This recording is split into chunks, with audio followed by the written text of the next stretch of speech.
नमस्कार मित्रांनो, स्वाभिमान शोध अस्तित्वाचा या मालिकेच्या आजच्या भागात आज आपण बघणार आहोत. पल्लवी रूममध्ये येते परंतु जरा टेन्शनमध्येच असते. शांतनू तिला म्हणत असतो, पल्लवी आपण सर्व ठरवल्याप्रमाणे होण्यासाठी आपल्याला प्रत्यक्षपणे खूप काळजी घ्यावी लागणार आहे आणि या सगळ्यामध्ये विनायक दादाचं काय चाललंय हेही आपल्याला कळायला हवंय. पल्लवीचं मात्र त्याच्या बोलण्याकडे लक्ष नसतं. शांतनू ते ओळखतो आणि पल्लवीला म्हणतो की काय झालंय पल्लवी. तो पल्लवीला खाली बसवतो. तेव्हा पल्लवी सांगते की मी आता मेघनाताईंच्या खोलीमध्ये जात होते. तेव्हा पल्लवी सांगते की विनायकदादांनी मेघनाताईंना मारलं होतं. पल्लवी म्हणते की मेघनाताई कितीही नाही म्हणत असल्या तरी विनायकदादांनीच त्यांना मारलं असणार आहे. शांतनू म्हणतो की किती नीच माणूस आहे हा, आता त्याला चांगला धडा शिकवतो की नाही बघच. पल्लवी म्हणते की अहो काय करताय तुम्ही. शांतनू म्हणतो की काय करतोय म्हणजे आता त्याची मनमानी बस झाली. पल्लवी म्हणते की हे बघा त्यांना शिक्षा तर व्हायलाच हवी पण आपण शांतपणे विचार करूयात ना. शांतनू म्हणतो की विचार करायची वेळ आता निघून गेली, आता आपल्याला काहीतरी ॲक्शन घ्यायला लागणार आहे. पल्लवी म्हणते की हो शांतनू पटतंय मला, पण आता खरंच डोक्यावरून पाणी व्हायला लागलंय. विनायक दादांना अडवायचं असेल तर एकच उपाय आहे. दुसऱ्या दिवशी सकाळी पल्लवी विभावरीला विचारते की घरातले सर्वजण कुठे. विभावरी म्हणते की असेल इथेच कुठेतरी, नाश्ता झाला की सगळ्यांना बोलव. तितक्यातच विनायक तिथे येते. मेघना म्हणते की अहो तुम्ही कुठे जाताय का, नाश्ता करून जा ना. विनायक म्हणतो की नाही माझं एक महत्त्वाचं काम आहे असं म्हणून काहीही न बोलता तिथून निघून जातो. पल्लवी मोठमोठ्याने हाका मारू लागते की बाबा, मोठी आई, मोठे काका, प्रदीप काका तुम्ही सर्वजण बाहेर या ना. भावरी म्हणते की अगं नाश्त्याची तयारी तर होऊ दे, आत्ताच का बोलवतीये सर्वांना. सर्वजण बाहेर येतात. प्रदीप विचारतो की काय ग पल्लवी काय झालं, सगळ्यांना एवढ्या घाईघाईने का बोलवलंयस. पल्लवी पहिल्यांदा मेघनाला बसायला खुर्ची देते आणि म्हणते की तुम्ही पहिल्यांदा इथे बसा. पल्लवी सर्वांना म्हणते की आता मी तुम्हाला जे काही सांगणार आहे कदाचित त्यामुळे तुम्हाला खूप मोठा धक्का बसू शकतो, पण तरीही तुम्हाला मन घट्ट करून ते ऐकावंच लागणार आहे. गेल्या काही दिवसांपासून आपल्या घरावर खूप संकटं येत आहेत. शांतनूवर आपल्याच कॉलेजवर खूप घाणेरडे आरोप करण्यात आलेत आणि या सगळ्या गोष्टींसाठी एकच व्यक्ती जबाबदार आहे आणि ती व्यक्ती म्हणजे विनायक दादा. असं म्हटल्यावर घरातल्या सर्वांना खूप मोठा धक्का बसतो. मेघनाला तर प्रचंड मोठा धक्का बसलेला असतो. मेघना म्हणते की काय बोलतेस पल्लवी तू हे, अगं हे असे वागूच शकत नाही. प्रभाकर सर म्हणतात की अगं विनायकबद्दल असे आरोप कसे काय करू शकतेस तू. दीप म्हणतो की नाही विनायक तर असा वागूच शकत नाही. त्यावर पल्लवी म्हणते स्वतःच्या भावालाच त्यांनी स्वतः या घाणेरड्या प्रकरणात अडकवलंय.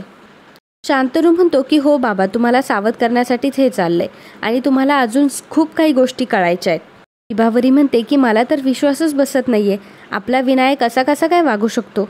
सगळ्यांची किती काळजी घेतो तो, आदिती मॅमची तर किती काळजी घेतली त्याने. तर आदिती मॅम म्हणतात की ते सगळं खोटं होतं विभा. पल्लवी म्हणते की आईंना वाचवण्यासाठी नाही तर उलट त्यांना मारण्यासाठी धडपड करत होते ते. मेघना म्हणते की पल्लवी काही काय ग, काही पण काय बोलतीयस. मोठी आई म्हणते की हो मेघना, विश्वास ठेवणं अवघड आहे, पण मी विनायकची आई आहे म्हणून तरी माझ्यावर विश्वास ठेव. मीच तुला सांगते की विनायक नालायक आणि एक दुष्ट माणूस आहे. पल्लवी म्हणते की विनायक दादांनी आपल्या स्टाफमधल्या एका माणसाला हाताशी घेतलं आणि शांतनूबद्दल हे कारस्थान रचलं आणि त्या दोघांमध्ये जे काही बोलणं झालं होतं त्याचे पुरावे देखील आहे माझ्याकडे. पल्लवी सर्वांना तो पुरावा दाखवते. प्रदीप म्हणतो की हे भयंकर आहे सर्व. पल्लवी म्हणते की अजूनसुद्धा भयंकर गोष्टी त्यांनी केल्या आहेत. मोठी आई सांगते की विनायक मला आणि यांना वृद्धाश्रमात पाठवणार होता. सगळी सत्ता आणि पैसा त्याला एकट्यालाच हवा होता. शांतनू म्हणतो की हो बाबा त्याने माझी सहीसुद्धा घेतली होती. पल्लवी म्हणते की आणि एवढंच नाही तर आईंना मारण्यासाठी विनायक दादा विष देत होते. हे ऐकून मात्र सर्वांना पुन्हा एकदा मोठा धक्का बसतो.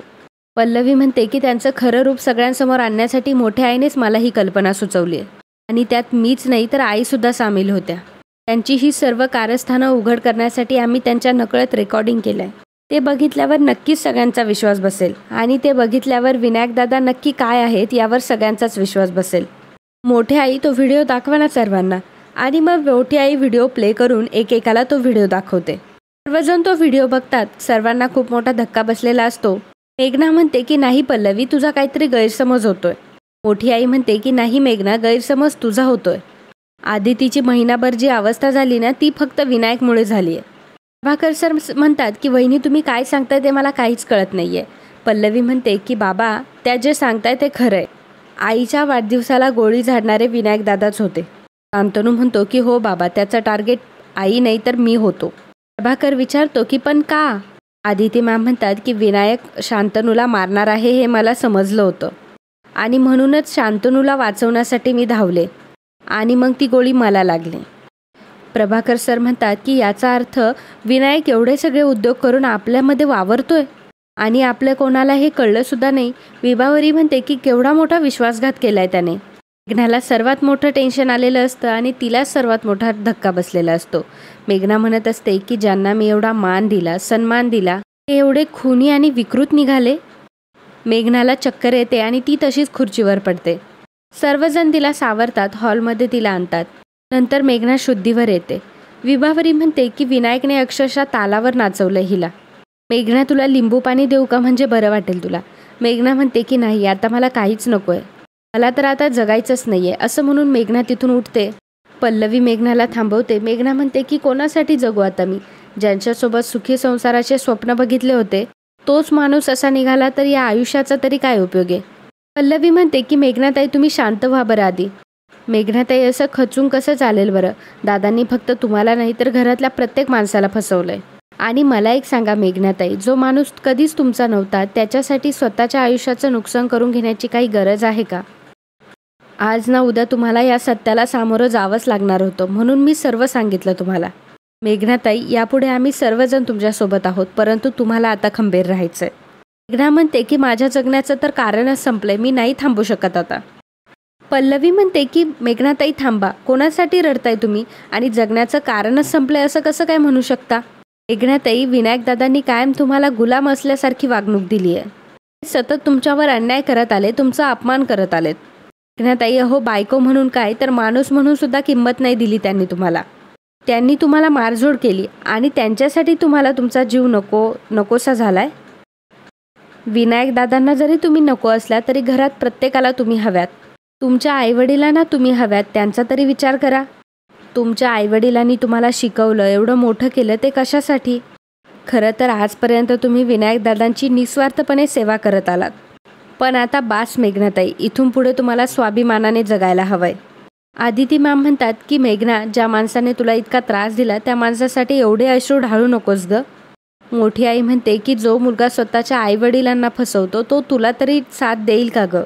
आणि तू त्याच्यासाठी का झुरायचं? शांतनू म्हणतो की वहिनी, त्याच्यासाठी पैसा आणि संपत्ती हे त्याचं सर्वस्व आहे, त्याला आपल्यासारखी माणसं काहीच दिसत नाही आहेत. प्रदीप म्हणतो की अगं घरात राहून घरच्यांचा वैरी झालाय तो. भा म्हणते की हो मेघना, आता तरी सावध हो. आदिती मॅम म्हणतात की विनायक म्हणजे तुझं सर्वस्व नाही आहे, तुला स्वतःचं तुझं अस्तित्व आहे आणि तू स्वतःमध्ये सुद्धा हे आयुष्य जगू शकतेस. पल्लवी म्हणते की हो मेघनाताई, आम्ही सर्वजण तुमच्या पाठीशी आहोत. मेघना म्हणते की तुम्ही सर्वजण खूप चांगले आहेत, पण मला आता हे घरच माझं वाटत नाही आहे. माझा नवरा माझा राहिला नाही, हे घर माझं राहिलं नाही, तर मग मी इथे कशासाठी राहू? आदिती मॅम म्हणतात की असं का म्हणतेस मेघना, किती हक्काने आणि प्रेमाने तू सर्वांचं करत आली आहेस. विभावरी म्हणते की विनायक नसताना सुद्धा तू ह्या घराला किती आपलंसं केलंय, तुझ्याशिवाय आम्ही विचारच करू शकत नाही ग मेघना. प्रभाकर सर म्हणतात की अपघात तर विनायकने केले, तू का शिक्षा करून घेतेयस स्वतःला? पल्लवी म्हणते की खरं तर म्हटलं तर विनायकदादा ह्या घरातले सगळ्यात मोठे आहेत, घराची त्यांनी जबाबदारी घ्यायला पाहिजे. पण जबाबदारी कसली, घर बळकवायलाच निघालेत ते. त्यासाठी त्यांच्या आड येणाऱ्या प्रत्येकाला संपवण्याचा विचार करत होते ते. हे घर फक्त तोडण्याचा विचार करत आले ते. मेघनाताई, तुम्ही हे घर सोडून जाऊ नका. मेघना म्हणते की मला खरंच काहीच कळत नाही आहे पल्लवी. मोठी आई मेघनाला म्हणते की मेघना, यापुढे मी तुझ्या डोळ्यात कधीही पाणी येऊ देणार नाही. एक गोष्ट नेहमी लक्षात ठेव, यापुढे तू माझी सून नाही तर माझी मुलगी आहेस. मी तुझ्यावर कायम सासुरवास केला, कधी तुला विचार करायला वागायला तुला वेळच दिला नाही. मला हे कळून चुकलंय मेघना, तुझ्या या अवस्थेला फक्त मी जबाबदार आहे, मला माफ कर. मेघना म्हणते की नाही मोठी आई, आणि मोठी आईला मिठी मारते. मोठी आई म्हणते की विभावरी, अगं तू किती नशीबवान आहे, आता तुला 3 आया आहेत, मी, आदिती आणि विभावरी. विभावरी म्हणते की तुला या घराबद्दल कधीच परकेपणा वाटणार नाही, एवढी माया करू आम्ही तुझ्यावर. लवी म्हणते की मेघनाताई, मी सुद्धा तुमच्या धाकट्या बहिणीप्रमाणे कायम तुमच्यासोबत असेल. दीप काका म्हणतात की हे बघ मेघना, त्या नालायक विनायकची सावलीसुद्धा आम्ही तुझ्यावर पडू देणार नाही. लवी म्हणते की विनायकदादांना त्यांच्या कृत्याची शिक्षा तर द्यायचीच आहे, पण यासाठी मला तुमच्या सगळ्यांची साथ हवी आहे. तुम्ही सगळे तयार आहात ना? मेघनाताई, तुमची मदत सगळ्यात महत्त्वाची आहे.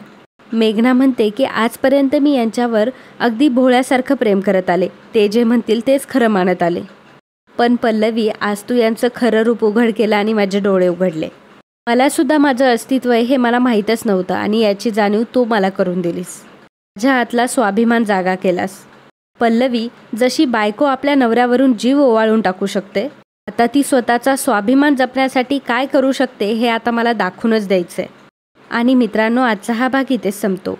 पुढच्या भागात आपल्याला असं पाहायला मिळणार आहे, मेघना म्हणत असते की पल्लवी, तू माझ्यामधला स्वाभिमान जागा केलास.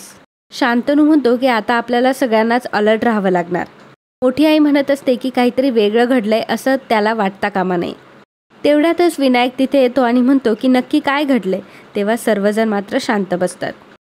तर मित्रांनो, कालच्या भागात कमेंट करणारे आपले दर्शक होते शांता गव्हाणे, प्रणाली रणभिसे, मधुकर मोत्राचे, स्वामिनी काती, रेश्मा भगत, अश्लेषा उपासनी, नैना एल्गार, अश्लेषा उपासनी, अमृता भगवान, विधी एच, कांचन पवार, अंश, सुमन धेंडे, योगिता साळवे, अजय वागचौरे, ज्योती पाटील, शरयू देवलेकर, बबिता रुपवते, शरयू देवालकर, कुमुद माकडे, राजू वाडनेरे, संगीता जगताप, मुकुंद कुलकर्णी, लता सानप, मंगल सपकाळ, अपर्णा मायेकर, योगिता बागमर, सविता पवार, दीपाली घोळवे, भास्कर देवकर, अंकुश कासार, आराधना गजबे, वैशाली भावर, हर्षदा कांबळे, अलका